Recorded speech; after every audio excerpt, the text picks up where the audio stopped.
ഈ 2026 ആരും വിചാരിക്കാണ്ടിരുന്നപ്പോൾ ഒരു അടിപൊളിയായി കംബാക്ക് ചെയ്ത ഒരു 3 ആക്ടേഴ്സിനെ കുറിച്ച് ഈ വീഡിയോയിൽ നോക്കാം. വീഡിയോനുള്ളിൽ പോകുന്ന മുമ്പ് മൂവി അപ്ഡേറ്റിന് സബ്സ്ക്രൈബ് ചെയ്യാൻ മറക്കരുത്. ഫസ്റ്റ് ആക്ടറായി ജീവ.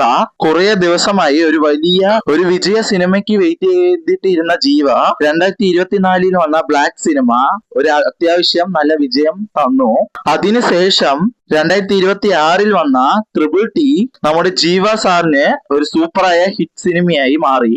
രണ്ടാമത്തെയാണ് ആക്ടർ അർജുൻ. കടന്ന ചില വർഷങ്ങളായി ലിയോ, വിടാമുയർച്ചി, അഗത്യ എന്ന ഈ സിനിമകളിൽ വെറും ഒരു സപ്പോർട്ടിംഗ് റോളായി അഭിനയിച്ചുകൊണ്ടിരുന്ന ആക്ടർ റീസെന്റ് ആയി റിലീസായ ബ്ലാസ്റ്റ് സിനിമ ആക്ഷൻ കിങ് ഈസ് ബാക്ക് പറയുന്ന പോലെ നമ്മുടെ അർജുൻ സാറിന് ഒരു അടിപൊളിയായ കംബാക്ക് മൂവിയായി മാറി. മൂന്നാമത്തെ ആക്ടറായി നമ്മുടെ സൂര്യ.